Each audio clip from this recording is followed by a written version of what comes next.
The Galactic Discovery. In the farthest reaches of the Orion Arm, an alien research vessel drifted through the endless expanse of space. Its mission: to seek out and study habitable worlds, to catalog the diversity of life that the cosmos had to offer. The ship's commander, a spindly being named Zokor, had overseen dozens of such expeditions.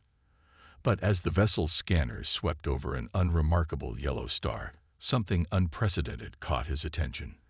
The third planet from this sun was teeming with life, its surface a vibrant swirl of blues and greens, but it was the planet's atmosphere that truly set it apart.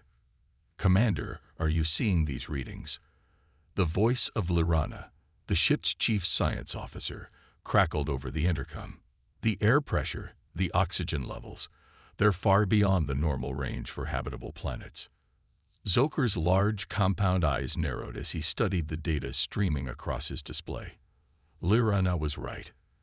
This planet's atmosphere was an anomaly, dense and heavy, saturated with an abundance of oxygen that would be toxic to most known life forms. And the gravity, too, was unusually strong, an unrelenting pull that would surely crush any being not adapted to withstand it. What sort of creatures could possibly survive in such conditions? Zokor wondered aloud, his voice tinged with equal parts fascination and disbelief. Surely, any life that might arise on this hostile world would be frail, limited, struggling at the very edge of existence. But as the research vessel drew closer, deploying its array of sophisticated probes and sensors, a starkly different picture began to emerge. The planet's dominant species, a bipedal race that called themselves humans, were far from the weak and feeble beings that Zokor had imagined. As the alien scientists watched in rapt attention, their instruments relayed images and data that defied all expectation. These humans, it seemed, thrived in the crushing gravity and oxygen-rich air of their world. Their bodies were strong, resilient, capable of feats that would be impossible for most species. They ran and leaped and fought with a power and intensity that was almost frightening to behold. "This is unprecedented," Lirena breathed, her voice trembling with a mix of awe and trepidation. A species adapted to such extremes, the potential implications are staggering. Zokor could only nod in agreement, his mind racing as he considered the significance of their discovery. This planet, this Earth, was not just another world to be cataloged and studied. It was a crucible, a forge that had shaped a species unlike any they had encountered before. And as the research vessel settled into orbit, its crew poised to begin the most comprehensive study of human physiology and culture ever attempted, a single powerful question hung in the air. What would happen when the rest of the galaxy learned of the superhuman potential that Earth's harsh atmosphere had unlocked? The human anomaly. As the alien research team began their study of humanity in earnest, they found themselves constantly astounded by the capabilities of Earth's dominant species. From the very first observations, it became clear that humans were an anomaly, a deviation from the galactic norm that defied all conventional wisdom about the limits of organic life. The aliens watched, transfixed, as human soldiers engaged in training exercises that would have been impossible for any other known species. They saw these warriors running for hours on end, carrying loads that would crush a Zokor under their weight. They witnessed feats of strength and agility that seemed to defy the very laws of physics, as humans leaped over obstacles and engaged in hand-to-hand combat with a ferocity that was as terrifying as it was awe-inspiring. At first, the researchers assumed that they were observing the peak of human physical prowess, the outer limits of what this species could achieve. But as they delved deeper, studying not just the military elite, but the everyday civilians of Earth, they realized that their initial assumptions had been woefully misguided. These incredible feats of strength, speed, and endurance were not the exception, but the norm for humans. The gravity and atmosphere of their planet had shaped them over countless generations, forging a species that was quite literally superhuman by galactic standards. Lirena, who had taken the lead on studying human physiology, was the first to truly grasp the scale of the difference. Her tests and simulations revealed that an average human could outperform the finest warriors of most other species, their bodies honed to a level of efficiency and power that was simply unmatched. "It's not just their muscles," she explained to Zokor, her voice trembling with excitement. "Their bones are denser, their cardiovascular systems more robust. They process oxygen with a level of efficiency that borders on the impossible. Every aspect of their biology has been optimized to thrive in Earth's harsh conditions." Zokor listened, his mind reeling as he tried to process the implications of Lorana's findings. If every human possessed such innate advantages, the potential military and economic consequences were staggering. A single human soldier could potentially outmatch a dozen of the galaxy's finest warriors. A human workforce could outproduce and outperform any other species. And yet, as he studied the data streaming in from the research probes, Zokor couldn't shake a growing sense of unease. The humans, for all their physical prowess, seemed largely unaware of just how exceptional they were. They went about their daily lives, unaware that they possessed capabilities that most species could only dream of. But what would happen, Zokor wondered, when they finally realized the truth? When they learned that they were not just another species in a vast and varied galaxy, but something unique, something powerful beyond all reckoning.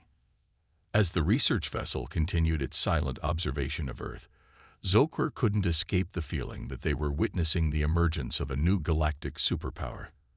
And he could only hope that when the humans finally stepped onto the cosmic stage, they would prove to be benevolent gods rather than conquering titans, forged in Earth's crucible. As the alien researchers continued their study of humanity, they began to delve into the deep history of Earth, seeking to understand the evolutionary forces that had shaped this remarkable species. What they found was a story of continuous struggle and adaptation, a testament to the unyielding power of natural selection. For millions of years, Earth's unique atmosphere and gravity had exerted a constant pressure on the life that called this planet home. The dense, oxygen-rich air had fueled the evolution of complex metabolisms and efficient respiratory systems, allowing Earth's creatures to extract every iota of energy from each breath. And the high gravity, an unrelenting force that pulled at every living thing, had demanded the development of strong bones and powerful muscles. To move, to hunt, to survive on Earth, creatures had to be able to resist the planet's crushing embrace, to push against the very fabric of their world. For the early ancestors of humanity, this had meant a constant battle for survival. They had to be strong enough to chase down prey, to climb trees and navigate rocky terrain. They needed the endurance to travel long distances in search of food and shelter, to outpace predators and rivals. Every day was a test, a crucible that forged them into something stronger, faster, better. And as the millennia passed, as these early hominids evolved into the species known as Homo sapiens, the pressures of Earth's atmosphere continued to shape them. The challenges of their world became encoded in their DNA, each generation inheriting the adaptations that had allowed their ancestors to thrive. Lorana, who had become fascinated by the study of human evolution, spent long hours poring over the genetic data that their probes had collected. She marveled at the efficiency of human musculature, the density of their bones, the fine-tuned balance of their metabolisms. "It's not just one or two adaptations," she explained to Zokor, her voice filled with a mix of admiration and trepidation. "Every system, every organ, every cell of their bodies has been optimized to survive and thrive in Earth's conditions.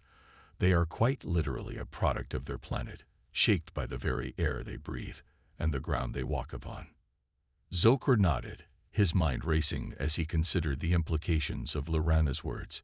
The humans had not just adapted to their world, they had been forged by it, transformed into something extraordinary. And now, after countless generations of this relentless evolutionary pressure, they stood on the cusp of something even greater. For as the alien researchers continued their observations, they began to notice a new trend emerging among humanity. The humans, it seemed, were no longer content to simply survive in the crucible of their world. They were beginning to harness their unique capabilities, to push the boundaries of what was possible. In their cities and their laboratories, in their schools and their training grounds, humans were testing the limits of their strength and endurance. They were developing new technologies and techniques to augment their already formidable abilities, pushing themselves ever closer to the border between the human and the superhuman. And as Zokor watched, a sense of both excitement and dread began to build within him. For he knew that the galaxy was about to change in ways that no one could have predicted. The humans, these children of Earth's crucible, were on the verge of taking their first steps into a much larger universe, and nothing would ever be the same again. The recruitment. As word of humanity's exceptional capabilities spread throughout the galaxy, it wasn't long before the eyes of the cosmos turned towards Earth, with a new sense of interest and urgency. Among the many factions and powers that made up the galactic community, none was more intrigued than the Galactic Alliance, a loose confederation of species that had banded together in the name of mutual defense and prosperity. For the leaders of the Alliance, the discovery of the human anomaly represented both an opportunity and a threat. On one hand, the potential military applications of a species with such innate physical superiority were staggering. A single human soldier could potentially outmatch a dozen of the Alliance's finest warriors, and an army of such soldiers could tip the balance of power in any conflict. But on the other hand, the existence of such a potentially powerful species outside of the Alliance's control was a source of deep concern. If the humans were to ally themselves with a rival power, or worse, if they were to turn their superhuman capabilities against the Alliance itself, it was this combination of desire and fear that led to the creation of the Terran Initiative, a top-secret project designed to bring the best and brightest of humanity into the fold of the Alliance. Led by a mysterious figure known only as the Director, the initiative began to reach out to Earth's military and scientific elite, offering them the chance to be part of something greater. At first, the recruitment efforts were met with skepticism and resistance. Many of the chosen humans were wary of the aliens' motives, suspicious of their promises of glory and advancement. But as the Director and his team began to reveal the true extent of the galaxy's wonders, the advanced technologies, the incredible opportunities, the chance to test their superhuman abilities on a cosmic scale, more and more of the recruits began to come around. Among these early converts was a young soldier named Marcus Vale, a prodigy of physical prowess and tactical genius who had already made a name for himself in Earth's most elite military units. When the Director approached him with an offer to join the initiative, Marcus didn't hesitate. He saw it as his chance to push himself to the very limits of his abilities, to see just how far his superhuman strengths could take him. As Marcus and his fellow recruits began their training under the watchful eye of the Alliance's finest instructors, it quickly became clear that the Director's gamble had paid off. The human soldiers took to the advanced technologies and alien combat techniques like fish to water, their innate advantages allowing them to master in weeks what would have taken other species years. In simulated battles against the Alliance's most formidable foes, the human recruits proved themselves time and again, their superhuman speed, strength, and endurance allowing them to overcome even the most overwhelming odds. And as word of their successes began to spread throughout the Alliance, a sense of excitement and possibility began to build. But not everyone was thrilled with the rise of the Terran Initiative. Some within the Alliance began to whisper of the dangers of relying on such an unpredictable and uncontrolled force, of the risk that the humans might one day turn against their alien allies. And as the initiative's influence and reputation grew, these whispers began to grow louder, taking on the tone of a warning, a prophecy of doom. For Marcus and his fellow recruits, however, such concerns were a distant second to the thrill of their new roles. They were the vanguard of a new era, the first of their kind to take their place on the galactic stage. And as they looked to the stars, they could not help but wonder what incredible challenges and opportunities the future might hold. They would not have to wait long to find out. The Separatist War. The attack, when it came, caught the Galactic Alliance completely off guard. For decades, the separatist movement had been a thorn in the side of the Alliance, a loose coalition of species and factions that chafed at the Alliance's centralized control and bureaucratic inefficiencies. But few had ever expected them to mount a full-scale military offensive. Across a dozen systems, separatist forces struck without warning, their ships and soldiers smashing through Alliance defenses with horrifying ease. Worlds burned, fleets shattered, and the once mighty Alliance found itself reeling, struggling to mount a coherent defense against an enemy that seemed to be everywhere at once. In the chaos of those early days, it was the Terran initiative that stood firm. As Alliance commanders scrambled to regroup and rally their forces, the human soldiers stepped forward, ready to put their superhuman capabilities to the test in real combat for the first time. Marcus Vale was among the first to volunteer. As the alarms blared and the orders came down, he and his squad boarded a sleek Alliance dropship, their faces grim with determination. They knew that the fate of the galaxy might well rest on their superhuman shoulders. The battle was already raging when they hit the ground, a swirling maelstrom of laser fire and exploding ordnance that lit the alien sky with a hellish glow. All around them, Alliance soldiers were falling, cut down by the relentless advance of the separatist forces. But Marcus and his team were not like the other soldiers. They moved with a speed and precision that seemed almost inhuman, their enhanced reflexes and superhuman strength allowing them to evade enemy fire and strike with devastating force. As they pushed forward, the separatist lines began to crumble, the alien soldiers falling back in disarray before the unstoppable advance of the Terran warriors. And as word began to spread of the humans' incredible feats, a new name began to echo across the battlefield: the Terran Legion. In the weeks and months that followed, the Terran Legion became the stuff of legend, a force of superhuman warriors that seemed capable of turning the tide of any battle. Wherever the fighting was thickest, wherever the Alliance was most desperate, the Legion would be there, smashing through enemy lines and snatching victory from the jaws of defeat. But even as the tide of the war began to turn, whispers of discontent began to grow within the Alliance. Some saw the Legion's victories as proof of the humans' worth, a sign that the Alliance had been right to gamble on their potential. But others saw their success as a threat, a sign that the humans were becoming too powerful, too independent. For Marcus and his fellow legionnaires, however, such political concerns were a distant second to the thrill and terror of combat. They had become a band of brothers and sisters, united by their shared abilities and their common purpose.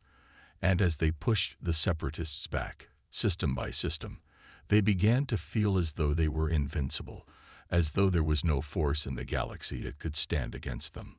But even as the Legion racked up victory after victory, dark clouds were gathering on the horizon. The separatists, desperate and on the verge of defeat, were preparing a final devastating assault, one that would test the limits of even the humans' superhuman abilities. And within the Alliance itself, the whispers of discontent were growing louder, taking on a more sinister tone. There were those who looked upon the Legion with jealousy and fear, who saw their growing power and influence as a threat to the established order. As the final battles of the Separatist War loomed, Marcus and his fellow legionnaires could sense that they were standing on the precipice of something vast and terrible. They had become the sword and shield of the Alliance, the ultimate weapon in a galaxy at war. But as they looked to the stars and prepared for the fights to come, they could not escape the feeling that their greatest challenges might lie not on the battlefield, but within the very ranks of those they had sworn to serve and protect. The stage was set for a confrontation that would shake the very foundations of the galactic order. And at the center of it all stood the Terran Legion, a band of superhuman warriors whose fate would determine the future of all life in the cosmos. The unthinkable scenario. In the aftermath of the Separatist War, the Galactic Alliance found itself in a precarious position. On the one hand, the Terran Legion had proven itself to be an invaluable asset, a force capable of turning the tide of even the most desperate conflict. But on the other hand, the growing power and influence of the human warriors was beginning to strain the very fabric of the Alliance itself. There were those within the Alliance hierarchy who looked upon the Legion with an increasingly wary eye, seeing in their superhuman capabilities a threat to the established order. They feared that the humans, emboldened by their victories and their growing sense of their own superiority, might one day turn against their alien allies, or worse, seek to dominate the galaxy themselves. It was a fear that was not entirely unfounded. As the Legion's reputation grew, so too did the whispers of discontent within its ranks. There were those among the human warriors who had begun to chafe at the restrictions and limitations placed upon them by their alliance masters, who dreamed of a future in which Earth and its people stood tall and independent among the stars. These whispers might have remained just that, whispers, had it not been for the actions of a shadowy cable within the Alliance's highest echelons. This group, driven by their fear and jealousy of the Legion's power, began to plot and scheme, seeking a way to bring the human warriors to heel, or, failing that, to eliminate them entirely. Their opportunity came in the form of a seemingly routine mission, a diplomatic escort to a distant, newly contacted world. The Legion, ever the dutiful soldiers, accepted the mission without question, little suspecting the trap that had been laid for them. It was only when they reached their destination that the truth became clear. There was no diplomatic mission, only a massive separatist force, lying in wait and ready to spring their ambush. And as the Legion found themselves fighting for their lives against overwhelming odds, they received a shocking communication from their alliance commanders: stand down and surrender. The Legion was to be disbanded, its members arrested and detained indefinitely. They were too dangerous, too unpredictable to be allowed to continue. The Alliance could no longer tolerate the risk they posed. For Marcus Vale and his fellow Legionnaires, it was the ultimate betrayal, a stunning blow that struck at the very heart of everything they had fought and bled for. And in that moment, as they stood surrounded by enemies on all sides, a grim realization settled over them. They were on their own now. The Alliance had turned against them, and there could be no going back. If they were to survive, if they were to have any hope of a future, they would have to forge that future for themselves. As the battle raged around them, Marcus and his comrades made a fateful decision. They would not surrender, would not allow themselves to be captured and imprisoned by the very powers they had sworn to serve. Instead, they would fight, not just for their own lives, but for the right to determine their own destiny. In the chaos and fury of that final, desperate battle, the legend of the Terran Legion was born. Against all odds, the human warriors fought their way free of the trap, smashing through the separatist lines and disappearing into the depths of space. And as they fled, as they set out into an uncertain future, they knew that nothing would ever be the same. They had crossed a line, had set themselves against the very order of the galaxy. From this moment on, they were a force unto themselves, a band of superhuman warriors beholden to no one and no thing save their own will and their own code of honor. The Galactic Alliance had sought to control them, to use them as pawns in their great game of cosmic politics, but in their arrogance and their fear, they had sown the seeds of their own destruction. For now, the Terran Legion was free to chart its own course among the stars, to carve out its own destiny in a galaxy it would soon learn to tremble at the sound of its name. And as Marcus Vale looked out at the infinite expanse of space before him, he knew that this was only the beginning. The Legion had been forged in the crucible of Earth, had been tempered in the fires of war and betrayal. And now, it would show the galaxy the true meaning of what it meant to be human, the indomitable will, the unbreakable spirit, the sheer, superhuman potential that lay within the heart of every man and woman who called Earth their home. The future was uncertain, the path ahead fraught with peril, but one thing was clear. The Terran Legion would face that future on their own terms, would meet whatever challenges lay before them with the same courage and determination that had carried them this far. For they were the children of Earth, the inheritors of a legacy of struggle and triumph that stretched back to the very dawn of their species. And now, as they stood on the threshold of a new era, they were ready to claim their birthright, to take their place among the stars, not as servants or subjects, but as masters of their own fate. The galaxy would never be the same. The rise of the Terran Legion had begun.